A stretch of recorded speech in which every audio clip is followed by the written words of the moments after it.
În piept am un dor ce nu vrea să plece. E dulce și amar, e fierbinte și rece.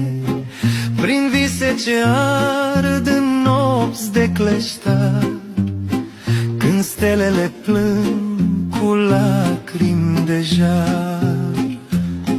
Te simt ca pe o rază căzută din cer, un înger pierdut între dor și mister. Și-n fie ce pas făcut fără tine, se naște un vers ce provoacă sus